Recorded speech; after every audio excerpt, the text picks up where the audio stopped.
All right, how's everybody doing today? I was lucky to have a guest today, Mr. Steve Reith. What's going on, man? Yeah! Who expected How's it going, that? Max? How you doing today? I'm just chilling. All right. And Mr. Steve Reith is from the band One Step From Falling out of Syracuse, correct? That is correct. One step from falling, we are. And so what's happening, man? What are you up to? How you feeling? Feeling pretty good. Got a little lost getting to your place, but you know, this is where it's at. I feel comfortable and A little warm today. yeah, it is. A little hot in here. Hot in her. Hot in here. So tell me about what's going on with the band. What's happening with that? Well, we are. Oh, what do you do in the band? Well, I am the drummer / singer. Lead vocals anyway. The Eagles. The Eagles. Call me Don Henley. Yeah.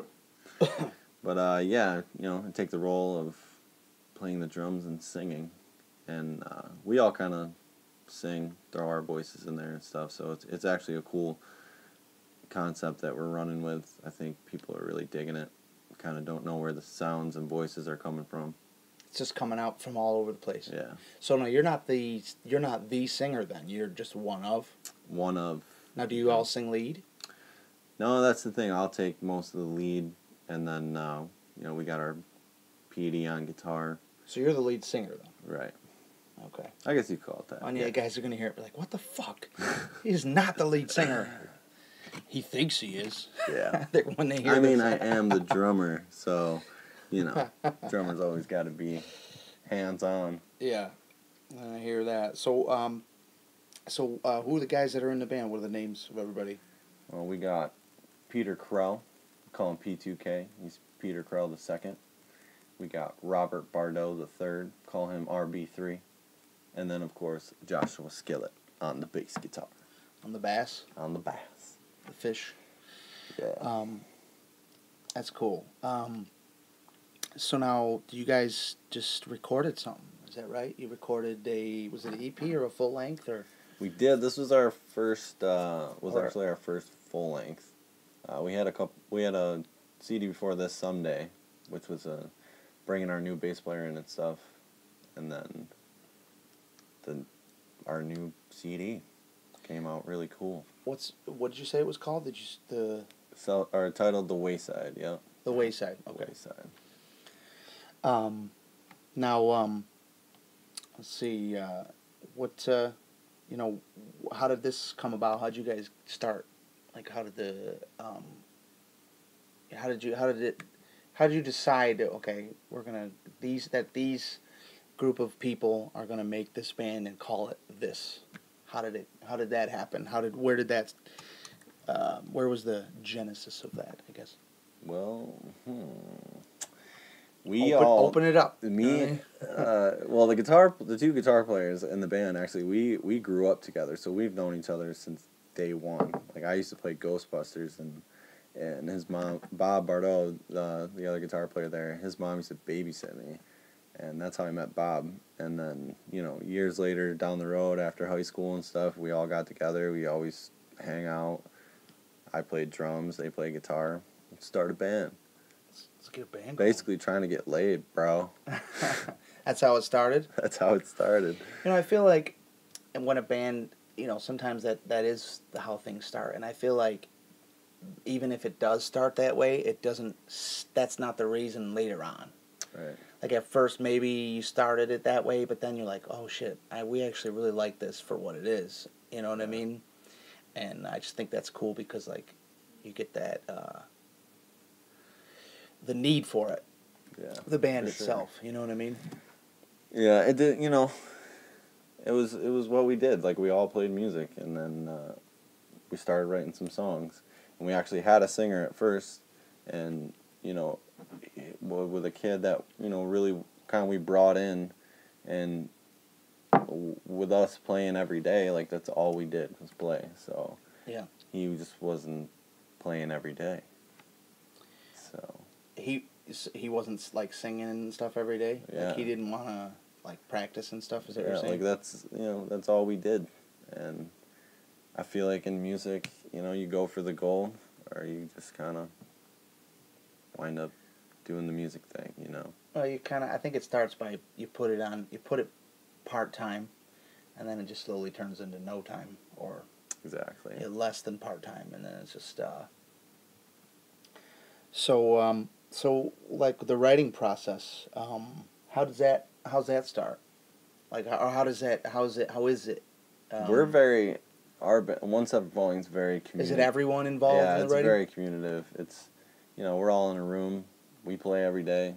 We're throwing riffs around. We like certain riffs. We'll create songs, and then Every day? every day, You practice every day? every day. I wouldn't Honestly, even call it practice anymore, dude. It's just a way of life. Like You guys you live know. together or something? we live close to each other. Dude, I give you big ups. It's funny. It's on funny that because one. a couple of the local bands and stuff that we play around and stuff had seen us before in like Walmart or Guitar Center or something. They'll be like, "Jesus Christ, you guys really do hang out every day." We're like, "Don't you guys? No. You guys don't hold hands and No. go to Taco Bell and all that good stuff?" I've had that before, and I miss it being the case. But I feel like if you can have that and it works, it's beautiful. It's wonderful. And it's special because you're really like friends. You know It what does. I feel like it really gets us through the hard times and stuff because every band has ups and downs, because it's a hard road. It's a super hard road to get through, and Even when it's going good, it's still hard. exactly being that close really helps us, talk through the hard times and stuff for sure. So with the writing process, like, if you were to just explain, let's say, what's the song there, the video? That's The Wayside too, right? Yeah, The Wayside. Now, let's take, for instance, that song itself. So let's say, for instance, this song didn't exist. There's two songs on the album, Lungo La Strada, which is the first opening jam, and then Wayside, which kind of premiered our CD, and we followed that type of vibe to it. And that was something I actually had wrote on guitar, brought it to the guys to make it a little more three-dimensional, because drummer's always trying to play guitar.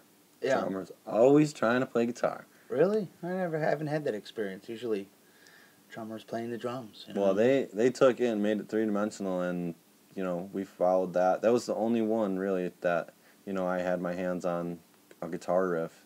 So, and then the rest of the CD is just throwing riffs around, man, and messing with it, liking it, not liking it. And you wrote the lyrics and all that stuff? Yeah, the lyrics. So now, For the most part of the lyrics, we all, while we're jamming, lyrics will come and go. But, yeah. But you have set lyrics for the song, right? Once you get them to that. Right, absolutely. Right. But throwing them around and stuff, everybody kind of puts in their own piece of mind, and then kind of flows with the whole story and stuff. Yeah. So you like to have the, so like, you'll come up with the music and then the vocals. Yeah. And it'll kind of come about while you're at practice, and then before you know it, you have a song kind of thing. Yeah, for sure. It definitely starts a little two-dimensional, and then we keep jamming on it, and eventually it just kind of molds into what it is. By the way, you're way less talkative than you were before we started. Yeah, well, my armpits are sweating. I'm nervous. Are you? Just want to see. So when did you decide? Okay. Let's make this. Let's make this an album. Let's put this on.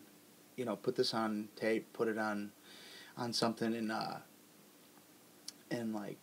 Just do something with it. Where was that moment? Were you guys playing gigs and stuff? Well, I mean, first? this is our second. We had demos before that and stuff, and we just nothing. We didn't have anything solid yet. We were going through a bass, lineup change. We got a new bass player, and after that, it just kind of took off. Like, okay, now we're writing songs. Now we're throwing new instrumentation in it. Now we're doing this. We're doing that. Let's get this on wax. Let's get something down that's really solid. And everybody was just like all for it. Oh yeah, absolutely. 100%. That's great.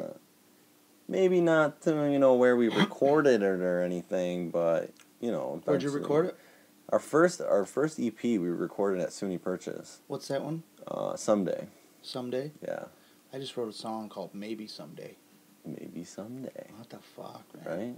I guess it's on a lot of people's minds. Yeah. Yeah. I think all of us musicians are thinking someday. Yeah. Someday. Well, we wanted something that was closer to home, so we went with Subcat Studios in Syracuse, and that's my spot. I love it. It sounded really good, what I've heard. I only heard maybe one other live something you guys were playing, and I heard that one, but it sounded really good, which I'd like to hear more.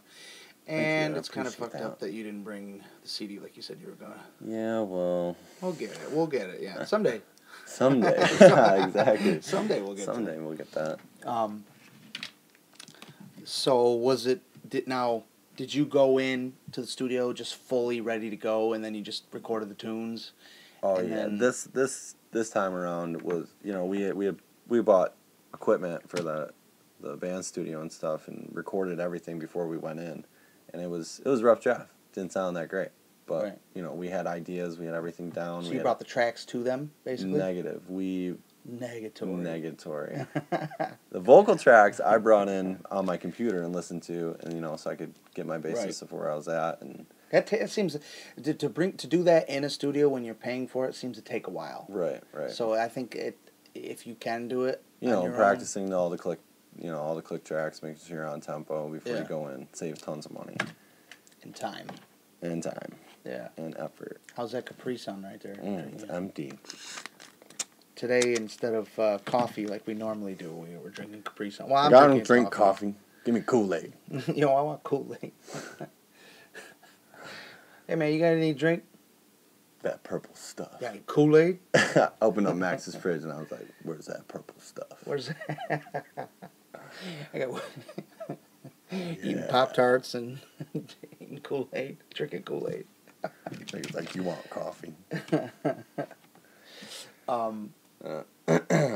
So, what about the video? Where did you... Ooh, the video. Was there a lot of... The video was just a cool concept we came up with. Like, we finished the album, and then we're like, all right, well, let's push this hard. So, we booked our own tour and all that stuff, all self-promoted and all that cool stuff. And where is that, all around, like, New York State, or did you go out of state, too? It was out of state, for sure. Yeah, we hit up 7 states. You're probably going to ask me which ones, and I'm going to tell you I have no idea because... You just went to them. You just knew where, you knew where it was that day. I was there, but I wasn't there. But I was there. It happens. And, we can't, we can't be perfect. Yeah. You know what I mean? But that was cool because, wind up getting a GoPro and to film and document everything, and then halfway through the tour, we're like, man, we got enough footage. Let's put this to a video, you know what I mean? So to premiere our first song, film the rest of the tour, and put it all to the first single there, Wayside. So explain the tour then, how that came to be. Like you said you did everything yourself. So what, you had someone in the band just like looking for gigs to jump on, basically all over the place? Yeah, that's Mr. RB3, our guitar player there. He's social networking is where it's at these days for bands, and this kid killed it, dude. Just talking to everybody, connections and all that stuff, and you really got to have somebody in the band that's all about that, and he did a great job and got us some really cool gigs and wound up being a great tour. Well, and I think too is like no matter what we say or what anyone says, it's effective to have the social networking, and you can check things out, and you can kind of cut through people if you need to. Not cut through people, but cut through like some nonsense and just look for the guy who you got to contact and just send him a message. Yeah. And then absolutely. So how was it? Now when did it start? The tour started. Man, see, I knew you were gonna ask me these questions. Well, give or take. It was 2 months. It took 2 months, and I'm pretty sure it was 2 months to book it. January, February, March, and April. It was May. Yeah, May, June, July. May through July. Beginning of May to the end of July. So what was it? You said it was like Thursday, Friday, Saturday every week. Yeah, we did it. We did it smart. We did it to where because you're on your first tour, you're not making too much money, but you're if any, exactly. So we would book it Wednesday, Thursday, Friday, Saturday, Sunday. Come back to Syracuse, Yeah. Monday, Tuesday. Go to work. Yeah, work overtime, work as much as You hear you that, can. everyone? We all have to work jobs. Work as much as you can, and then Yeah. get back out on the road. Get gas money, back out on the road. That's the love of it right there. The ice machine came to visit. No, he only visited for a minute today. I thought that was the Kool-Aid guy, but... Yeah. Oh, yeah. Oh, yeah. Your Capri Sun is done. You need another one? I got some cold ones. Oh, yeah. Oh, yeah. He comes to visit every single time we're doing these episodes. And maybe I will... I think at first it kind of like annoyed me, and now I think it's part of it. It's like... It's Max and Steve featuring the ice machine. Featuring the Kool-Aid guy. Yeah, and the ice That machine. ain't an ice machine, bro. That's a Kool-Aid guy. You know he's in there. That is not the ice machine. That's what's up. Oh, yeah. Oh, yeah. Good interview. What are you guys doing over there? I'm going to come and talk. Nah, I'll be there just for a little bit. Sometimes he's like running for like 5 minutes straight. Oh, there he is. Damn you. Maybe he has like ice pops or something for us. I don't know. Right? Some icy pops? Oh my Yeah. God. I'm about to put those under my armpits. Maybe Yeah. make them stop sweating. It's a little warm in here. A little warm. It wasn't that warm outside. Oh, that's cool.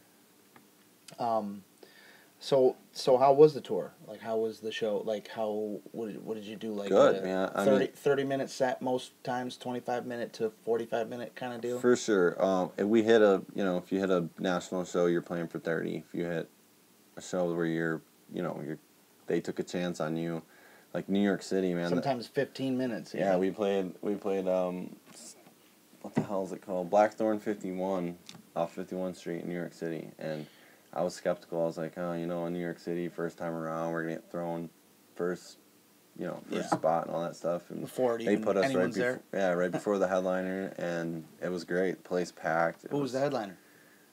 It was an acoustic guy. Oh, he was from acoustic player from Rancid or something. I'm pretty sure it was Rancid. Yeah. Did his own thing these days. And we played, when we played we opened up for Queensryche, we were supposed to have like a 25-minute set, and we literally played 12 minutes. And it was a kick-ass show, don't get me wrong. But 2 songs? It was 3 tunes. It was like 13 minutes or so, yeah. And it was a great time, but it was just funny how it works like that. It just it changes and fluctuates. For sure. Did you have a lot of that kind of stuff going on where it was like, all right, you're going to play 35 minutes, and then it's like, all right, 20.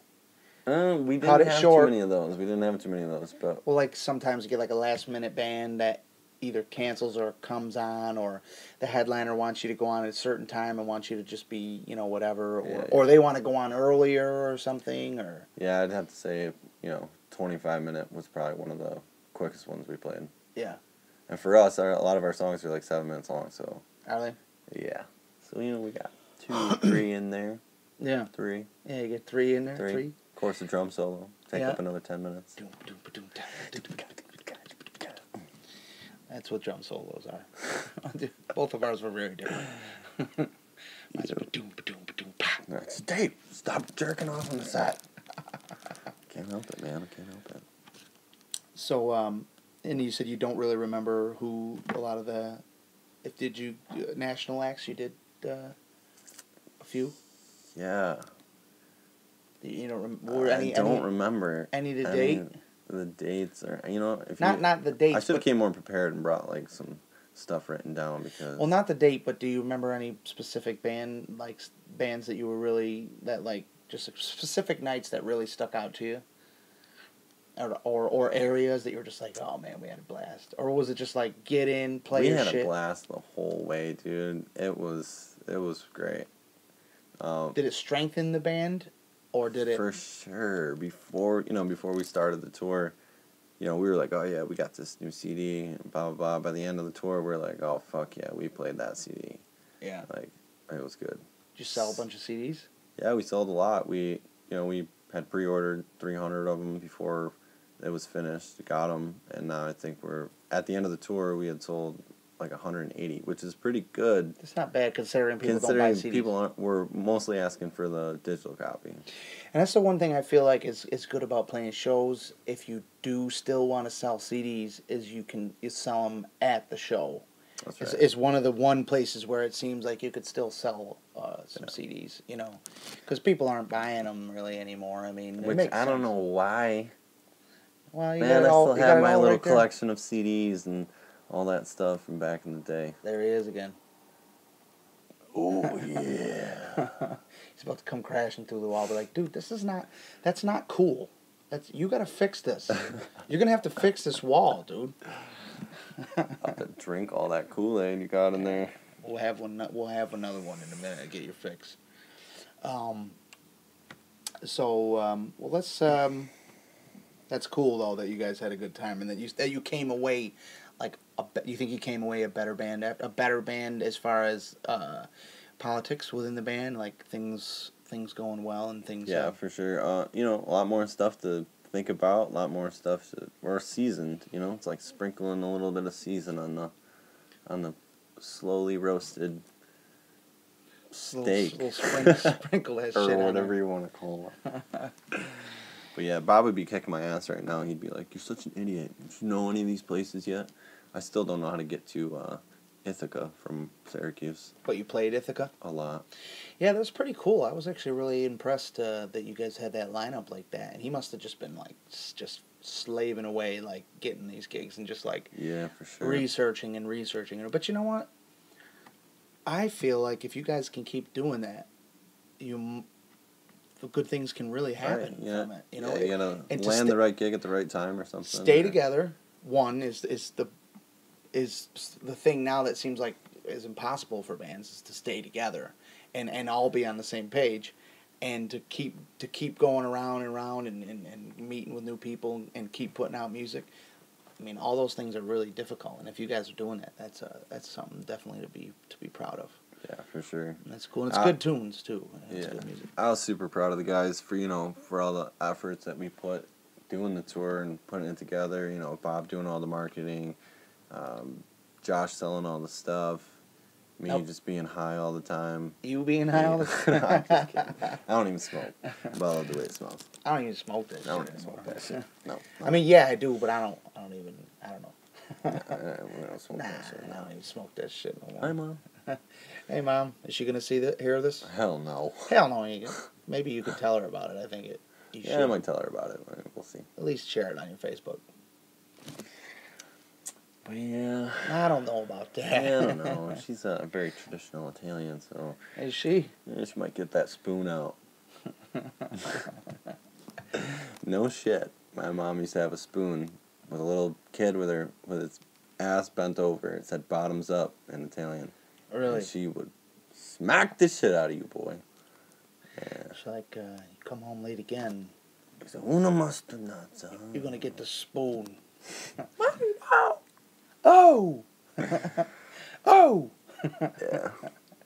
Well, hey, and every now and again you gotta get the spoon. It happens. If my mom had a spoon, I probably would have got the spoon. Oh, yeah. Oh, yeah. And then she'd go and stir sauce with it. Yeah. Not even watch it. No. No, not at all. This is for the family.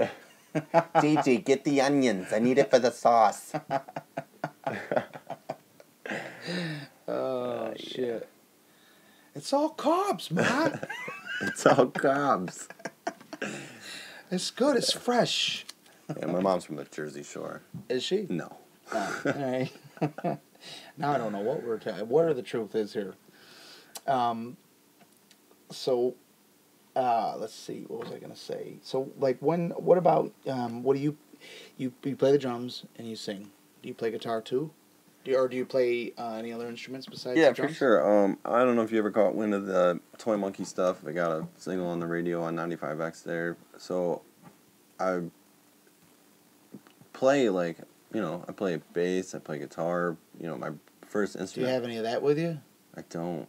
I saw a case in your car. How do you know? Oh yeah. You know what? I do. How do you not have? I do have one of those CDs. How are you gonna get people to hear you if you don't tell them about it and you don't have it with you? I'm one of those guys. I like to play, I like to write, and You're doing you. I'm doing me. Yeah. And I don't have to have it out there yet. Yeah. If I want somebody to hear it, I'll show them. Yeah. Listen, man, I want to. Well, I'm asking you for it. Well, then I will personally give you that copy in my car that skips and scratches the house. You know that one that I kept on the floor when we were riding? I like this song, and I like this song, and I like this song. I'll give you that scratch version. Yeah. So you said you play guitar and bass, drums. So what was your... I always like to ask this question, and I hope I haven't worn the question out on these, and I've asked them on most episodes. But I think it's important, and I think it's like, if you can reach back into the times. No, go away. What the hell is that? That's a Siamese cat. Ah!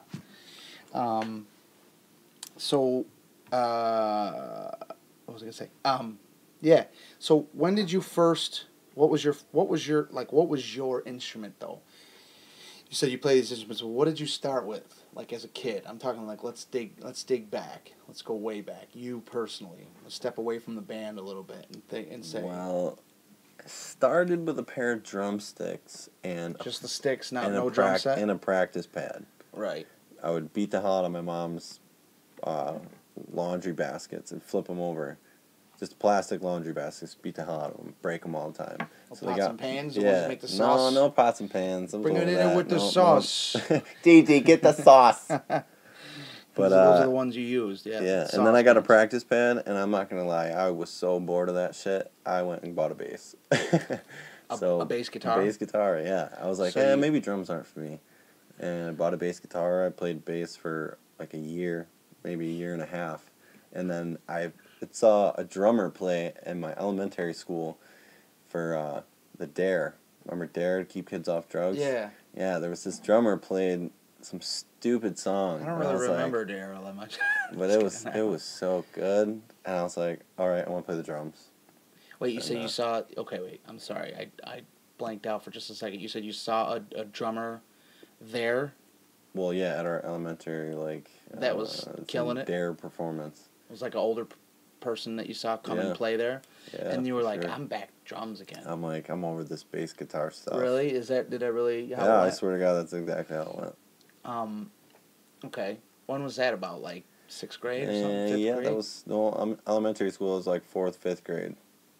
I did a little bit of the bell and xylophones in school. That didn't last very long. Yeah. Yeah. I think I played some steel drums for a little while, like steel drums. the islandy drums. Yeah, I did that for a little while, and I was like, drums are not for me. Well, steel drums. I just was like, it was fun for a while, and I'm like, I don't want to do this anymore. Yeah. Not that I don't like drums. Well, those were like percussion. Yeah, I do like hand drums and stuff like that. I got them all over the house, little bongos or little drums. I don't know. Yeah, something to make a beat. Yeah, beat making. You know what I'm saying? Yeah. That's two-time. That's two-time drumming right there. Making beats on this. Yeah, that's how it all started. Actually, scratch what I just said. That was a big lie. I just started beatboxing, and I was like, yeah, that's where I'm going. That's what I want to do. I want to beatbox. I'm a professional beatboxer. Professional. Which, have you ever heard anyone really get nasty with that? Oh, yeah. It is actually pretty kick-ass. Yeah, I've seen some cool videos. Yeah. Or like with pens and shit on the table, you seen that? Oh, yeah. Most of those guys are all the drum corps guys, though. They're dirt nasty. Yeah, they're in it. Okay, so you started drums real little, like with the pad. And with the pad, I was over that. Went to bass. Then you went to... Because my brother played guitar, and my brother was a year and a half older than me. You saw a sober drummer. I saw a sober drummer from DARE. He was probably high. He was probably high. Was blasted. Come on. Or he got blasted afterwards. He was always looking down. But, yeah. He wouldn't look me in the eye. I don't know what his deal was. Yeah. I was like, hey, I kept asking, how'd you get started? And he's like, leave me alone, kid. Go do some drugs or something. He's like, oh, Yeah. And then... That's horrible. That is horrible. But really though, like when you talked, or not, you not talked to him, but when you saw him, you were just like, man, yeah, and you just felt that. So that was like your moment of like, I could do this. Yeah, it was, but yeah. It was more of a facade thing though. Watching him play the drums, I was like, that dude's cool. Like everybody likes that dude right there. Yeah. And I was like, I want to be cool. Like, what's up? I want to play some drums. So that's what it was about. It wasn't. Yeah. You didn't even give a shit about music. I music, really did you? didn't, because I didn't really know about music that young. You know, I don't think anybody does, except for there's some prodigies and stuff out there for sure. I think I was I don't know. Singing. Well, I think I was doing that for. I mean, I probably wasn't any good when I was a kid, but I remember always wanting to sing, like even like really, really young. My mom, all she which I can't believe I'm gonna say this, but all she listened to was like, like Light 98.7, and like that's like what I grew up on early on as a little kid, and it was just like, like Mariah Carey and shit like that, and I was just like. Yeah, we had a lot. My mom dominated the radio of the house. Yeah. That's for sure. A lot of Reba McEntire. Yeah. A lot of Prince. Yeah, but that was good shit though. That was good stuff. I like some Prince. Got some videos, home videos. Purple Rain. Yeah. Oh man, I remember that too. And then all of a sudden, my mom got a new boyfriend, and then he's like, "All right, we're putting it on K-Rock." And then it was like, at first, I remember being a little kid, and I was like. Max, go outside and play. No, I remember we'd be in the car, I'd be like, what the fuck is this? I didn't say it, but I'm like, what is this, like, weird Alice in Chains, like, sound and what is going on? Like, Soundgarden and Alice in Chains. And then all of a sudden, I was like, it took me a little time, but then I was like, this is awesome. Yeah. And it, like, changed everything. And then I was like, yeah, rock is definitely the best. Even I like all music, but just any, like, rock form is... like again, this is more about you, but I just, I just remember that moment. It kind of reminded me of where the transition was, and then I was like, I don't want to listen to that. I don't want to listen to that. That's funny. Pop music. Early '90s, all that music. I remember. You're the same age as me. Yeah, I remember Rage Against the Machine coming out. I remember my cousin had lived with us, and he was huge into rap, so. Yeah, but that was awesome. Constantly listen to rap, and then he showed me Rage Against the Machine, and I was like, "No shit!" I'm like, "This is good. Heavy as shit. Is good. What is lots this? of rapping, but like heavy and really like that was a good metalish feel to it. For I remember when it came on too, I was like, "Oh shit!" I big. loved it. Yeah. That's what Then I started wearing bubble chains and. All that good stuff, and that's what. Were you wearing Jinko jeans too? Jankos all the way, bro, and kickwear. I had both. I had like 10 pairs of them. Oh my god! It was so big. Oh they were my like god. $80 a pop back in the day too. They were great. They lasted forever though. They did. They lasted forever, and they always had mud. Yeah, at the bottom, like shit on them, and then like, oh my god. Oh my god, Jankos. I remember that shit. And I'm about to go on a mind warp back to the day. I bet you I don't think I have anymore, but I bet if I could find a pair, I bet you I could probably still fit in them, because they were just so big, who couldn't fit in them? It was just a huge pair of pants. And my waist might be a little bit different, but what are you going to do, you know what I mean? Yeah, what are you going to do? Jinko jeans. Jinko jeans, listening to Rage Against the Machine. And 9 Inch Nails. Getting all like, I'm skipping today, fuck that. I'm skipping. But I wouldn't skip. You didn't? I didn't skip. Dude, I did. I couldn't skip. You didn't ever? I'm not skipping. Yo, Gigi would go get the spoon. Yeah. Well, you don't skip and go home. You skip and go somewhere else. I was dumb. Friend's house. I was dumb. I had to skip in my home. You skip and go home. Like, Mom, I was going to skip and hang out, but I didn't have nobody to hang out with. So I came home. I came home and hang out with you. I feel like if you said it that way, she might be like, all right. If you said I came to hang out with you, she'd be pissed. Like, you really shouldn't do that. But, all right, let's get ice cream. You know what I mean? Watching The Price is Right. Let's go get ice cream. It never went there. I feel like no one would ever think of that. Like, now going back, I probably should have said that. I'm like, Mom, I wanted to come hang out with you. That's why I'm not in school right now. We were too stupid back in the day. I'm like, no, You I come didn't up with mean to. something like that. No, I would have never came up with that. I'm like, I don't know what happened. I got picked up, and then we went to Taco Bell, and Why are your eyes red? I got hit with a pine cone. It was 49-cent cheeseburger day at McDonald's. You know what I'm saying? I had about a bag of those. Oh, man. You remember that? Did they have that out in Syracuse? 49-cent cheese. 49-cent cheeseburger. Dub chubs, yeah, man. We call those dub chubs. Dub chubs. Dub chubs and fajitas. Yeah. Remember when McDonald's had the fajitas? Yeah. Oh, smashed those. I still man, I never get to go, but if I ever did have to eat breakfast at McDonald's, I would get a breakfast burrito. Breakfast burrito. That shit is off the hook. Yeah, those are still only $1. Yeah, only $1 for 2 of them. You know what I'm saying? But shorten life expectancy real quick. Seriously, fuck McDonald's. Someone, I'm gonna quote someone, and I don't remember who the quote was. I'll have to look it up. But someone said, and I'm quoting only because it was so awesome, not because I'm trying to steal anyone else's jokes or material. But they said something about it's the slogan of. I'll have to look it up, but the slogan of McDonald's should be "Fuck tomorrow." You know what I mean? Yeah, fuck tomorrow. Eat today. Yeah, fuck tomorrow. It don't matter. Good. Just do you. You know what I'm saying? That's good. Oh, should shorten that life right up. You know what I mean? Yep. Oh man.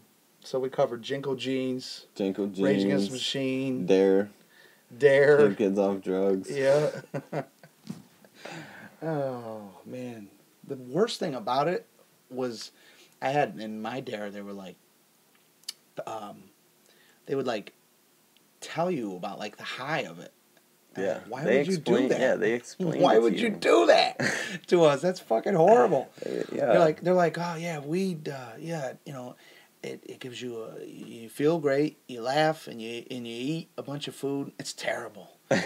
You don't get addicted. I had no idea. It's terrible for you. I had no idea what was going on until Dare. Dare was like the open door for me. Yeah. For sure. Yeah, Dare started it. Like, I dare you. I dare you to try this shit. And if it's weed, everything's going to be fine. You're not going to be able to concentrate, though. Not that I ever did that. I never touched the stuff, Mom. Mom, I never did. Me neither. When I showed up at home, when I was 14, 15, I am not high, Mom. But hi, Mom. Best excuse ever. Not even joking. Steven, why are your eyes red? Mom. I was at a buddy's house. They had cats in the face with a pine cone. That's all I could come up with. So TJ, get the spoon. So both eyes. I got hit in the left eye, but for some reason it affected the other eye. It affected both eyes. Yeah. Oh, yeah. And why are you all like slow right now? You don't understand what I'm saying. Don't worry about that. The pine cone hit hard and it just kind of knocked me. Just kind of ricocheted over my nose. Through a loop, yeah. Hit the nose. And you know what happens when my nose gets hit, Mom. My eyes get all fucked up. You know what it is. It's ridiculous. Oh, man. She actually believed me, too. So when she hears this, she's going to be like, what the? But you know what? I feel like even if that's something that you did, it's almost like it's better to just be truthful about it now, with them. You know what I'm saying? That way you don't have to be all like creeping around and acting all, keeping all secrets from your parents. I mean, I don't know. I mean, I guess everybody has different dynamics with their parents and stuff like that, but I don't know. It happens. Yeah. Sure. Like now I'm like, Mom, yeah, I drink sometimes. You know what I mean? Like I remember when it was like I was even 21. I'm like, no, I'm not going out to drink. I'm not going to the bar. Come back 2 days later, you know what I mean? Trashed. Smell like a bar room, you know what I mean? Where did you go? I don't know. I was around. Right in town. Oh, man. We're gonna have to edit some of this. Nah, fuck it, keep it. Now we are keeping it. So, let's start. Like one thing I've been really liking to talk about is when was the first time? Okay, so after the Dare thing, you started playing drums. Well, did you start playing drums after that? Yeah, I got a drum. I begged for a drum set. A couple Christmases later. What was your first kit? couple My Christmas. first kit was Old Pearl, like big tom. It's like a 15, 16, 18 floor tom. Like this thing was huge. And again, I played it for about a year, and then I started skateboarding, and I was like, I played it, but I didn't play it. And then it was all skateboarding from there. See, I bounced around. I tried skateboarding a little bit. I didn't do that. Oh, it was skate or die, bro. I was BMXing. BMXing was Way good back too. when. I did that for a little while. Very, very brief time. But through the whole thing, I'm like, I'm just going to go fucking play my guitar. You know what I'm saying? Yeah. Because you have to, those are hard. Skateboarding is hard. Man. Oh, yeah. I don't care who you are. That's complicated. Yeah. And I'm just like, I was never super coordinated like that. I was never a sport-ish kind of guy. Yeah. I was top heavy, always. Like a lollipop, you know what I mean? That's my body shape. Oh, man. And I tried, but, what are you going to do? You know what I'm saying? So when, let's fast forward to when you... Well, through all this stuff, through all skateboarding and stuff, like I said, like my brother is super into music. He was always into music, and, my first band was with my brother. We had a band, it was actually called Capo. And, Capo? Capo, K-A-P-O, was Kids Against Police Officers, and it was our skate team / band. It's dark. It was awesome, dude. It was awesome. But, the more he played and got better, the more I was in tune to play. It was my older brother. Again, you said? Yeah, he started early. What did he play? He played guitar. Guitar, and you guys had a band together? Yep, that's how I learned guitar. Older brother, you said? Or? Older brother, yep. Mitch the bitch. Mitch the bitch. Mitch the bitch. Mitch the bitch. That's the full name? Oh, yeah. Mitch the bitch. Yeah. So every time you call to him, you say, and Mitch. I was Beaver 2000. You're Beaver 2000? Fucking hated that name. Oh. It doesn't sound like the best name in the world. Now it is. Now I tell the girls that, and they're like, oh, hey. I was like, actually, I had buck teeth when I was young. So. Did you? Buck, bro. These were That's buck. Straight buck, dude. Yo. That's straight buck. Yeah, you know what? It happens. You know what I mean? Man. I had a bowl cut. Oh, yeah. Like a long time. Gotta rock the bowl cut. You gotta rock the bowl cut. Bowl cut, Jankos, bubble chain. Yep. And then I never did the chain to the wallet. I had the airwalks. Remember them airwalks? Oh, yeah, airwalks. Yeah. What were the shoes? I really liked those. Remember actually. the shoes you could like grind with and stuff? Soaps.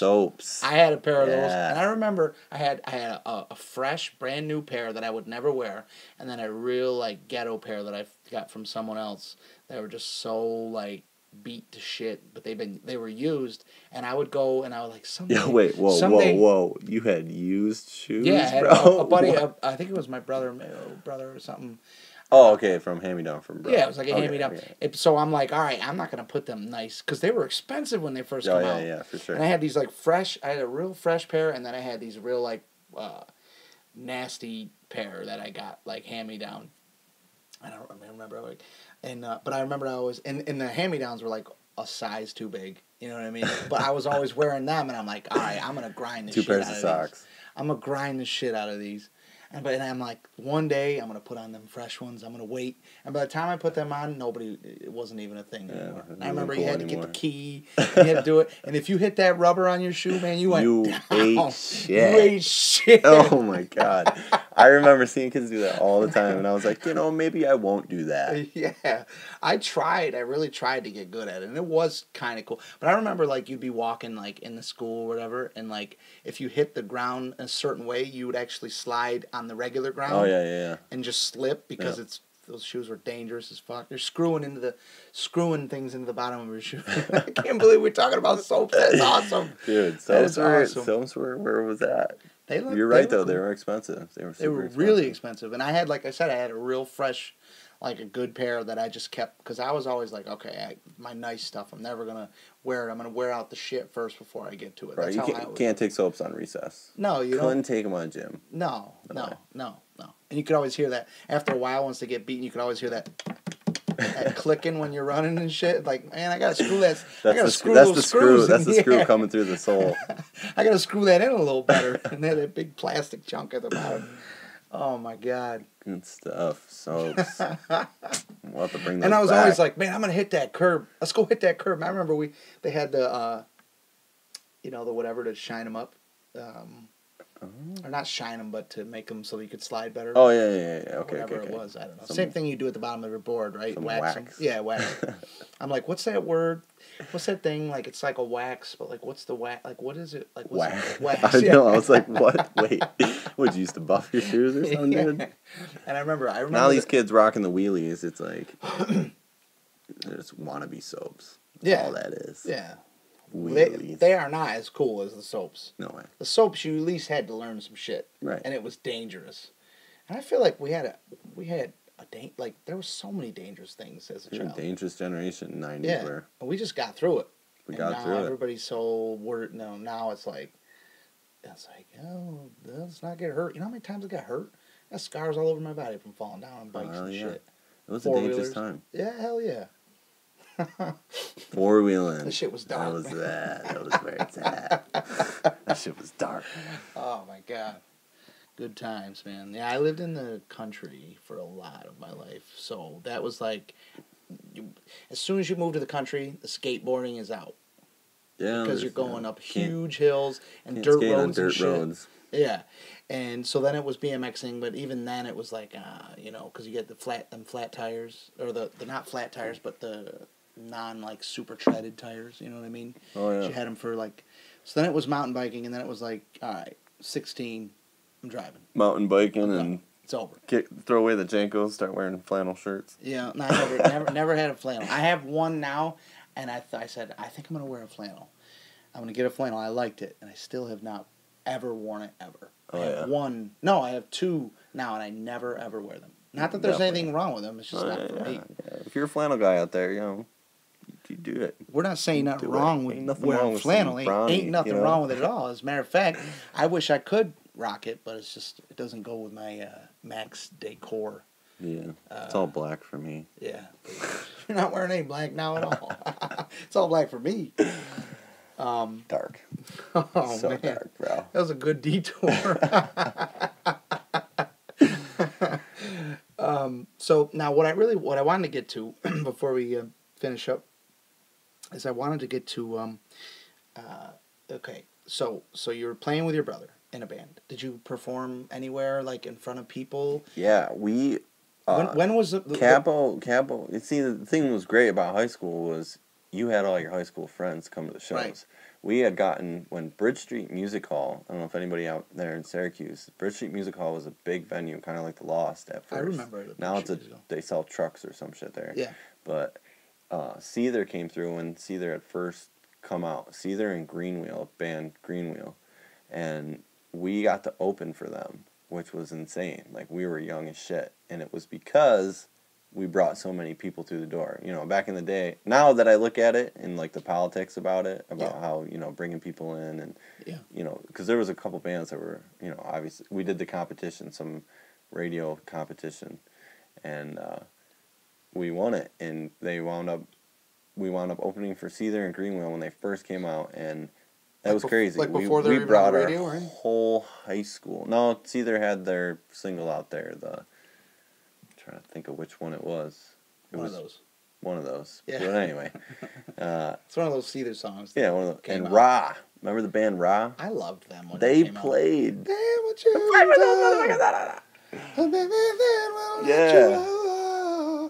Does he say your dinner might be cold? I think he says your dinner might be cold. Yeah. Yeah, you're right. And Rectifier? Oh my God. Rectifier. Yeah. Okay, I listened to it a little bit. Good stuff. I did. I remember that shit. But that really set it off for me in music.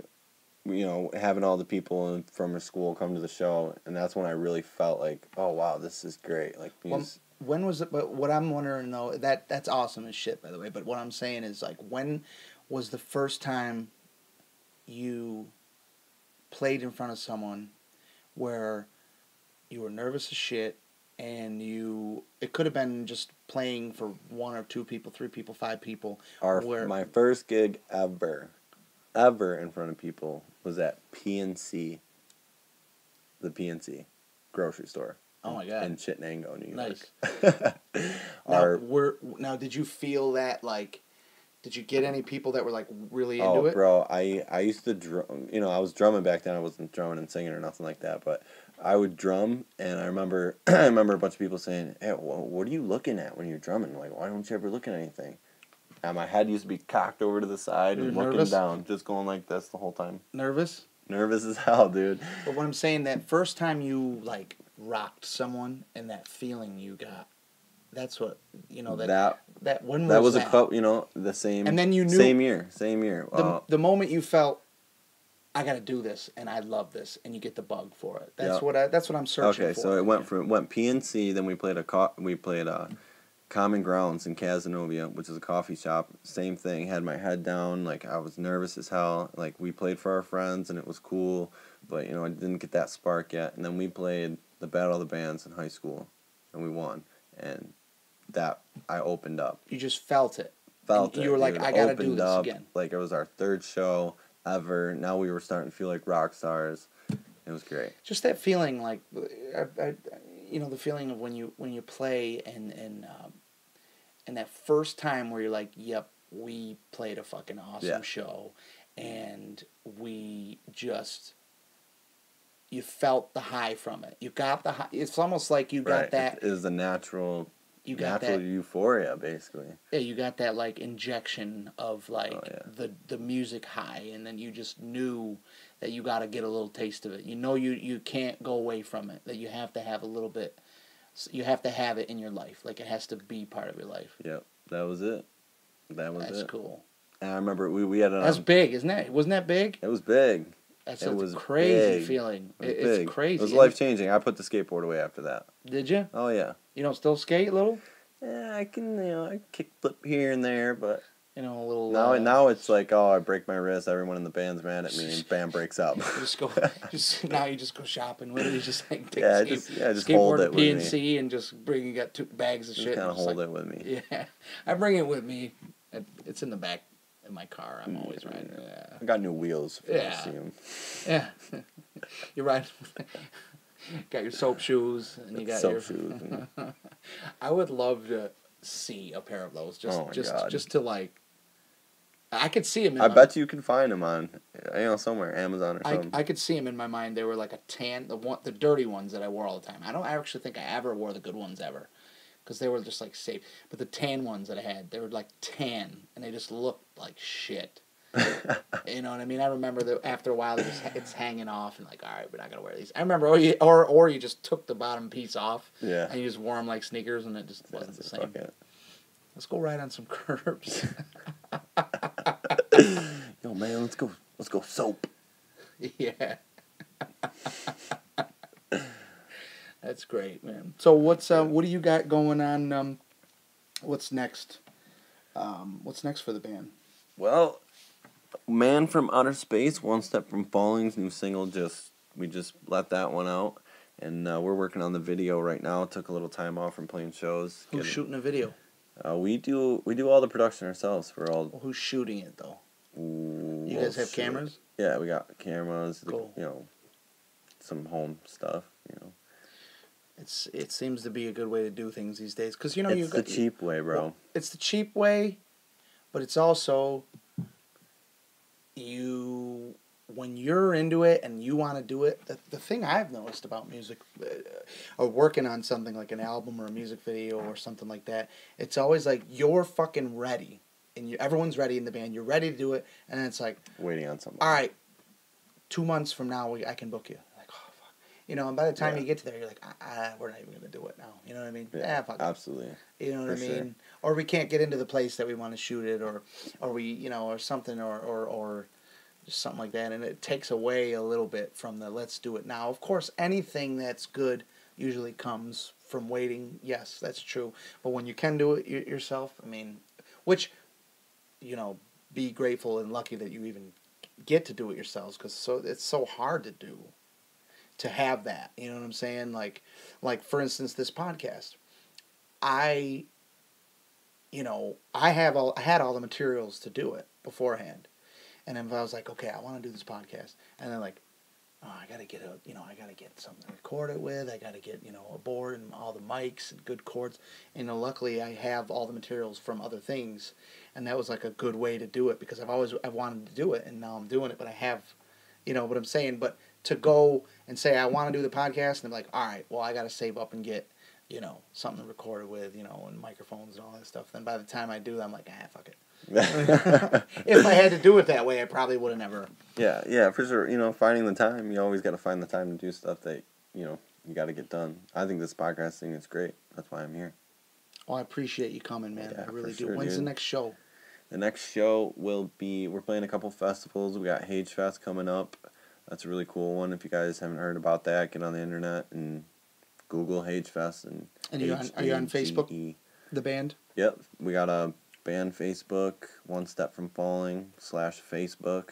Good shit. The music's good shit. It's like nice and heavy. I like it heavy, and still has like a. But it's not like today's extreme metal, which I'm not saying there's anything wrong with today's extreme metal, but I feel a lot of it can be very similar, and you guys have a nice. Yeah, don't get me wrong. Metal's great. It's great, but it's a little overpopulated right now, in my opinion. That's all. But yeah, I feel like a lot of people aren't doing the singing with metal, because right. metal is awesome. I've always loved metal and singing in it. Yeah, and it's awesome, But you get there's a lot of the screaming thing that's going on where a lot of the screams sound similar, and I'm like, I don't know. And again, I'm not talking shit. I mean, this whole thing stems from my love of heavy metal and music and stuff like that. But I always love something that's its own thing. You know what I mean? For its sure. own. Heavy metal broke my heart. All right, man. Thank you so much for coming on the show. Yeah, absolutely, man. Thank you. You're my dude. You got it. So check them out on Facebook, and they got a song.